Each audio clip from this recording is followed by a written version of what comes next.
Hello friends, welcome back to our channel think talks by యువ. మీరు కనుక నా ఛానల్ని మొదటిసారి చూస్తున్నట్లయితే ఖచ్చితంగా సబ్స్క్రైబ్ చేయండి ఫ్రెండ్స్. అలాగే మీ బంధుమిత్రులందరికీ కూడా నా ఛానల్ని షేర్ చేయండి. అయితే ఇంకేమాత్రం లేట్ చేయకుండా వీడియోలోకి వెళ్ళిపోదాం.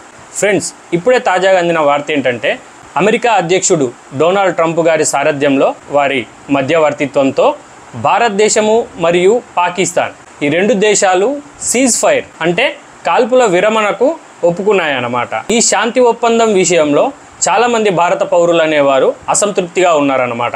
ఎందుకంటే ఇప్పుడు పాల్గంలో జరిగినటువంటి ఆ దాడి వల్ల చనిపోయిన 28 మంది మరియు ఎల్ఓసి దగ్గర మొన్న పాకిస్తాన్ చేసినటువంటి దాడులు ఏవైతే ఉన్నాయో దాంట్లో చనిపోయిన 50 మందికి జరిగిన న్యాయం ఏమిటి అని చెప్పేసి వీళ్ళు సోషల్ మాధ్యమాలలో భారత ప్రభుత్వం మీద విరుచుకుపడుతున్నారన్నమాట. అయితే ఈ సీజ్ ఫైర్ అంటే ఈ కాల్పుల విరమణ ఒప్పందం విషయంలో మీరు ఈ వీడియో చూస్తున్న వాళ్ళు మీరు ఏం ఫీల్ అవుతున్నారు, మీరు ఏం భావిస్తున్నారో కింద కామెంట్ సెక్షన్లో ఖచ్చితంగా తెలపండి ఫ్రెండ్స్. అయితే ఇక్కడ మనం గుర్తుపెట్టుకోవాల్సింది ఒకటే ఫ్రెండ్స్, ఏంటంటే యుద్ధం అంటే అది వీడియో గేమ్ కాదు, యుద్ధం అంటే అది చిన్న విషయం కాదు. ఎందుకంటే ఒక పక్క రాజకీయ పరంగా, మరొక పక్క మిలిటరీ పరంగా, మరొక పక్క దేశంలో ఉన్న ప్రజల శాంతి భద్రతల దృష్ట్యా ఎటుపక్క నుంచి చూసుకున్నా కానీ ఒక దేశంతో మనం యుద్ధం చేయాలంటే, అది కూడా ఒక అణుబాంబు కలిగినటువంటి దేశంతో మనం యుద్ధం చేయాలంటే అది చిన్న విషయం కాదు ఫ్రెండ్స్. అయితే ఇప్పటి వరకు మనం ఏం సాధించాము, ఈ 4 రోజులు 3 రోజుల యుద్ధంతో మనం ఏం సాధించాము అనేసి ఒక లెక్కలు వేసుకుంటే మనము పాకిస్తాన్ ఆర్మీకి సంబంధించినటువంటి 50% పాకిస్తాన్ యొక్క ఆయుధాలను కానివ్వండి, లేకపోతే వారి సైన్యంలో ఉన్నటువంటి ఈ ఆయుధ సంపత్తిని కానివ్వండి మనం నాశనం చేశాం. అందుకోసమే గత 2 రోజుల నుంచి పాకిస్తాన్ ప్రభుత్వం, పాకిస్తాన్ ఆర్మీ చీఫ్ కానివ్వండి, అతనికి సంబంధించినటువంటి అధికారులు కానివ్వండి, ఈ డీఎస్కలేషన్ అని చెప్పి, అదే కాకుండా మన భారతదేశంలో ఉన్నటువంటి వారి తొత్తులు ఎవరైతే కొంతమంది ఉన్నారో భారతదేశంలో కూడా వెంటనే ఈ డీఎస్కలేషన్ అనేసి వీళ్ళు భారత ప్రభుత్వం మీద ఒత్తిడి తీసుకురావటం మొదలు పెట్టారన్నమాట. అయితే భారత ప్రభుత్వం ఇవన్నీ ఏం పట్టించుకోలేదు. ఎందుకంటే భారతదేశ ప్రభుత్వానికి మన దేశంలో ఉన్నటువంటి తొత్తులు అంటే మన దేశానికి ఇండైరెక్ట్గా ముసుగులో ఉన్న శత్రువుల గురించి కూడా మన భారతదేశ ప్రభుత్వానికి బాగా తెలుసు. అందుకనే ఇప్పటి వరకు సీజ్ ఫైర్కి ఒప్పుకోలేదన్నమాట. అయితే ఇక్కడ ఒక విచిత్రం గమనిస్తే, ఎప్పుడైతే ఈ యుద్ధం స్టార్ట్ అవ్వడం మొదలుపెట్టిందో ఆ రోజు నుంచి ఈ పాకిస్తానీలకు ఎలాగో గ్రౌండ్లో యుద్ధం చేసే సత్తా అనేది లేదు.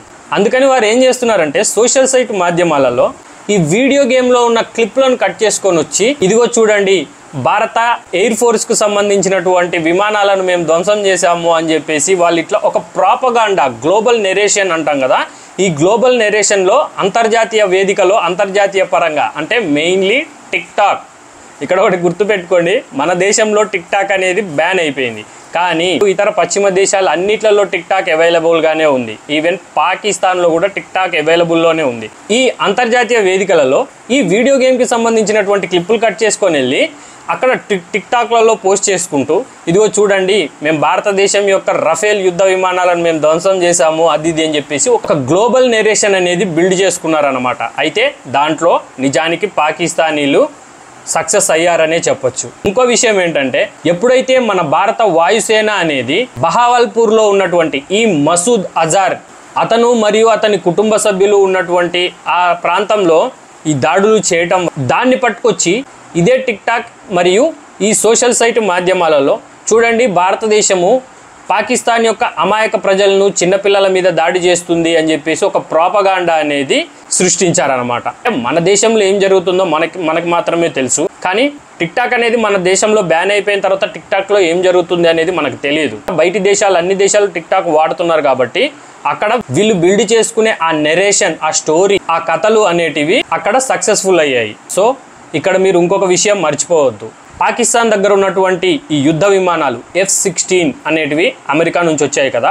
ఈ అమెరికా అనేది ఈ పాకిస్తాన్కి F-16 యుద్ధ విమానాలు ఇచ్చినప్పుడు ఒక ఒప్పందం ఉందన్నమాట. దాంట్లో అంటే ఒక కండిషన్ పెట్టింది ఏంటంటే ఈ F-16 యుద్ధ విమానాలను కేవలం నీ దేశంలో ఉన్నటువంటి తీవ్రవాదులను హతం చేయడానికి మాత్రమే ఉపయోగించాలి, వీటిని ఏ దేశం మీదికి మాత్రం యుద్ధానికి వాడకూడదు అని ఒక నిబంధన పెట్టిందనమాట.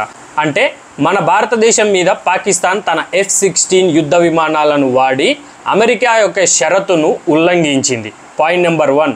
పాయింట్ నెంబర్ 2, 4 రోజుల క్రితము స్కై న్యూస్ అనే ఒక న్యూస్ ఛానల్లో యాల్డా హకీమ్ అనే ఒక ఆఫ్ఘాన్ ఆరిజిన్ అనమాట.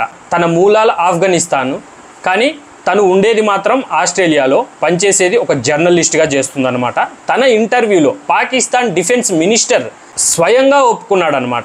ఏమని ఒప్పుకున్నాడంటే, తను అడిగిన ప్రశ్న ఏంటంటే, ఇండియా మీ పాకిస్తాన్ దేశం అనేది ఇలా తీవ్రవాదుల్ని పెంచి పోషిస్తుంది అని చెప్తుంది, దానికి మీరు ఏమంటారు అని చెప్పి తను అడిగిన ప్రశ్నకి పాకిస్తాన్ డిఫెన్స్ మినిస్టర్ ఆశ్చర్యకరంగా, మేము ఈ చెత్త పని అనేది అమెరికా కోసము 3 డెకేడ్స్గా అంటే 30 సంవత్సరాలుగా చేస్తున్నాము. ఇక్కడ నేను ఈ చెత్త పని అనే పదాన్ని తీవ్రవాదానికి డబల్ మీనింగ్లో వాడాను అనమాట. మీరు అది అర్థం చేసుకోండి. అయితే అతను ఏమన్నాడంటే, ఈ చెత్త పని అనేది మేము అమెరికా కోసం 30 సంవత్సరాలుగా చేస్తున్నాము, మరియు యూకే కోసం కూడా చేస్తున్నాము, మొత్తం పశ్చిమ దేశాల కోసం కూడా మేము ఈ చెత్త పని అనేది చేస్తున్నాము అని చెప్పి ఓపెన్గా ఒప్పుకున్నాడు. Point number 2. పాయింట్ నెంబర్ 3 వచ్చేసరికి 2 రోజుల క్రితం పాకిస్తాన్ పార్లమెంట్లో ఇదే పాకిస్తాన్ డిఫెన్స్ మినిస్టరు, ఒకవేళ మాకు అవసరమైతే పాకిస్తాన్ మద్రసాలో ఉండేటటువంటి పిల్లల్ని కూడా సెకండ్ ఫ్రంట్ సైనికులుగా కూడా వాడతామని, అంటే చిన్న పిల్లల్ని కూడా మదర్సాలలో చదువుకునేటటువంటి చిన్న పిల్లల్ని కూడా, అంటే మన దేశంలో ఉండే మదర్సాలు వేరు, పాకిస్తాన్ దేశంలో ఉండే మదర్సాలు వేరు అనమాట. పాకిస్తాన్లో ఉండే మదర్సాలలో చేరే పిల్లలకు వాళ్ళు ఇక్కడ ఇచ్చేది తీవ్రవాద ట్రైనింగ్ ఇస్తారన్నమాట. సో ఎటు చూసుకున్నా కానీ ఆ పిల్లల్ని యుద్ధంలో వాడతా అని చెప్పి ఓపెన్గా చెప్పటం అనేది ఇది ఇంటర్నేషనల్ రూల్స్కి కూడా విరుద్ధం అనమాట. అప్పుడు హ్యూమన్ రైట్స్ ఏమైపోయాయి? UNHRC అంటాం మనం. ఆంటోనియో గుటెర్రెస్ అనే అతను ఐక్యరాజ్య సమితి యొక్క చైర్మన్ అనమాట. అతను ఏమైపోయాడు? అతను ఒక్క మాట కూడా ఇంతవరకు మాట్లాడలేదు.